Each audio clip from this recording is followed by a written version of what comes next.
जिक्र दरअसल आज गोलमाल का करने जा रहे हैं, लेकिन हम गोलमाल के जरिए जो पहली रिपोर्ट आपको दिखाने जा रहे हैं, ये एक तरह का स्टिंग ऑपरेशन है। एक ऐसा स्टिंग ऑपरेशन जिसमें प्रधानमंत्री ने जिस बात का जिक्र किया, आज चूंकि नेपाल के प्रधानमंत्री दिल्ली में हैं, इसलिए खास तौर पर यह रिपोर्ट जरा देखिए और समझिए। देश विरोधी और समाज विरोधी तत्वों के पास मौजूद 500 रुपये, 1000 रुपये के पुराने नोट अब केवल कागज के एक टुकड़े के समान रह जाएंगे। प्रधानमंत्री मोदी का राष्ट्र के नाम ये संदेश कौन भूल सकता है। मोदी ने दावा यही किया 8 नवंबर की आधी रात 500 और 1000 रुपए के तमाम नोट रद्दी हो जाएंगे। हुआ भी ऐसा ही, लेकिन क्या 1.5 बरस बाद इन रद्दी हुए नोटों की कीमत फिर वसूली जा सकती है? चौंकिए मत, देश में ऐसा भले मुमकिन ना हो, लेकिन नेपाल में ऐसा मुमकिन दिख रहा है। एबीपी संवाददाता मनोज वर्मा को जब नेपाल में रद्दी हो चुकी पुरानी भारतीय करेंसी की कुछ कीमत मिलने के सुराग मिले, तो वो अंडरकवर एजेंट के तौर पर कैमरामैन रंजीत कुमार के साथ नेपाल पहुंच गए।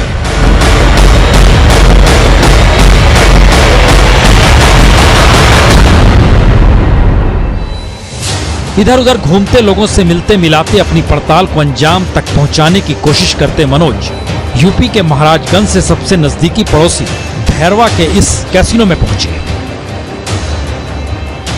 इसी कैसीनो से मनोज को वो सिराग मिला जिससे हुआ पुराने नोटों का बहुत बड़ा पर्दाफाश। पर्दाफाश यह है, जो नोट भारत में कोई नहीं लेता, उसके खरीदार नेपाल में मौजूद है। नोटबंदी के 17-18 महीने बाद भी 10% नेपाल में पुराने नोट एक्सचेंज हो रहे हैं। हो सकता है ये काम भी, क्योंकि नेपाल में जितना भी ओल्ड करेंसी है पड़ी हुई है वो अभी भी पड़ा है। मतलब इंडिया नहीं गया, गवर्नमेंट से टाई अप नहीं हुआ है। अगर आपका पैसा यहाँ आकर एज ए गवर्नमेंट के थ्रू जाएगा तो उसका सॉल्यूशन निकल सकता है। वही हम कह रहे हैं ना, जैसे इकोनॉमिस्ट है, मिनिस्टर है, जो है, इनसे भी अच्छा लिंक है मेरा। एक कैसीनो के मैनेजर ने मुझे भैरवा में एक ऐसे भारतीय बिजनेसमैन से मिलवाया जो कि बिस्कुट का धंधा करता है। बिस्कुट का धंधा तो केवल दिखावा है। दरअसल अमर सिंह की असली कमाई नोटों की जालसाजी से होती है, और उससे मिलने के बाद ये बात शीशे की तरह साफ हो रही थी। मनोज जब अमर सिंह से मिले तो पहली बात यही हुई कि भाई दोगे कितना, मतलब 1000 के पुराने नोट के बदले मिलेंगे कितने। अमर सिंह ने भी समझा दिया, अगर आपके पास पुराने 1000 रुपए के नोट हैं तो फिर आपको 100 रुपए यानी 10% प्रति नोट मिलेंगे। परसेंटेज वही रहेगी, मतलब 5-10 के बीच में, उससे ज्यादा नहीं उठेगी। कुछ अप डाउन हो सकता है उसमें, अमाउंट बढ़ने पे, बढ़ने पे, मतलब वो बल्क में लाएंगे तभी होगा। हाँ, एक मुश्त में अगर उसको जितना हैंडओवर करेंगे उसी पे वो डिपेंड करता है। देखिए सर, हमारा क्या कहना है, हमको भी ये नहीं कि हम आपसे 5 लें और हम 15 ले लें, ऐसा भी नहीं है ना। क्या है कि जो मिल रहा है उसको अभी चेंज कर लेने में ठीक है। अभी तो 5-7-10 मिल रहा है जो मिल रहा है, बाद में चल के ये भी वो लोग भी कहीं पर उन लोगों को भी शायद भेजते हैं वो लोग, आपको आइडिया नहीं है कहाँ भेज रहे हैं। वैसे कम कीमत के पुराने नोटों का बदलना मुश्किल है, अलबत्ता रकम जितनी ज्यादा होगी उतनी ही आसानी से नोट बदले जा सकेंगे। परसेंटेज का बताइए क्या रहेगा, मतलब अगर मैं सारा इकट्ठा नहीं कर पाया तो इसका हमारे वाले को कितना मिलेगा? 40,000 का तो हो जाएगा भाई, उसको बोलूँगा ना। वो तो वहाँ जाकर की बात है ना, अगर उसको हमारे पे ट्रस्ट है नहीं है क्या है, अपने हमारे 24 तो है ही है, तो उसका कितना हो जाएगा? मैं एग्जैक्ट तो नहीं कह सकता कितना होगा, मगर 5 से 10 के बीच में हो सकता है। बस इससे ऊपर नहीं बढ़ेगी परसेंटेज। पढ़ने के लिए तो लोग बोलते हैं 20 भी देंगे, मगर बल्क में वो 100 का, तो 100 का कौन इकट्ठा करेगा? नहीं वो फिर और बहुत वो रिस्क वाली बात हो जाती है। हाँ, फिर जितनी चेंज होती है उतना खत्म हो जाता है। ये सब होगा कैसे? अमर सिंह ने इसका भी रास्ता समझा दिया। करना यही होगा कि तमाम भारत में हो चुके रद्दी नोट आपको बहरवा तक पहुंचाने होंगे। तो किस थ्रू होगा फिर ये? जैसे काम तो यहीं पे वो लेने वाला आदमी भी काठमांडू का ही है। अच्छा, तो हम उनको बुला देंगे यहीं पे, हम लोग ओके हो जाएगा कि हाँ करना है। सेम डे हमारा अमाउंट वापस मिल जाएगा। तुरंत हाथ का ये नहीं कि अभी दीजिए 2 दिन बाद। नहीं, वो भी हम यही चाह रहे थे। वो हम यही चाह रहे थे।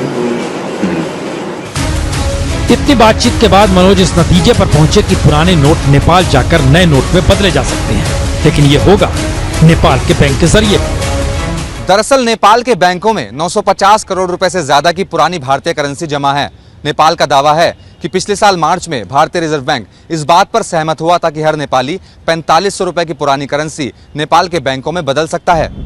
लेकिन इस बारे में नेपाल को लिखित तौर पर कुछ नहीं बताया गया, नियम साफ नहीं है और नेपाल को पूरी उम्मीद है वो भारत के साथ पुराने नोटों के बाबत कोई ना कोई रास्ता निकालने का।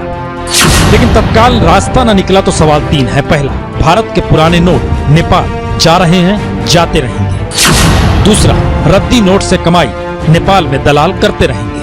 और तीसरा, भारत की ब्लैक मनी नेपाल के रास्ते सफेद होगी। और अब जब आज नेपाल के प्रधानमंत्री दिल्ली पहुंचे हैं तो माना यही जा रहा है कि इन रद्दी नोटों के मद्देनजर वो सरकार से बातचीत जरूर करेंगे। नेपाल के भैरवा से कैमरामैन रंजीत कुमार के साथ मनोज वर्मा की रिपोर्ट। हिंदुस्तान की सियासत पर लौटेंगे, जरूर लौटेंगे, लेकिन उससे पहले जरा इस रूट को समझिए जो नेपाल में भारत में रद्दी हो चुके नोट को बदलने की भी सोच रहे हैं।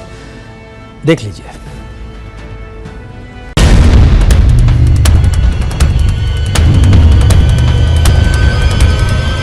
भारत में रद्दी हो चुके नोट काठमांडू के बैंकों में जमा हो सकते हैं, पर इसके लिए बैंकों के दलालों से मिलना होगा और वो अपने काम को नेपाल के भैरवा से अंजाम देते हैं। तो ये ऐसा त्रिकोण है जिसमें रद्दी नोट नेपाल पहुंचकर 10% की कमाई दे ही देते हैं। और नेपाल में नोट एक्सचेंज होते हैं या नहीं, सबसे पहले इसकी पड़ताल काठमांडू में शुरू हुई। नोट एक्सचेंज के गोरख धंधे की तह तक पहुंचने के लिए मनोज ने सबसे पहले पुराने नोट चलाने की कोशिश की। हमारे पास ओल्ड आईसी पड़ा 500 का, चलेगा क्या? कौन ओल्ड आईसी? पहला जमाना को पैसा? हाँ, नहीं चलेगा। पहला जमाना का, अभी तो चल रहा था। पर जानकारी साफ थी, नोट एक्सचेंज होता है और चोर दरवाजा नेपाल तक ले ही जाता है। पर कैसे? अंडरकवर रिपोर्टर ने दरअसल काठमांडू से 300 किलोमीटर दूर भैरवा का जब रुख किया तो भैरवा एक ऐसी जगह जहां की रात रंगीन होती है।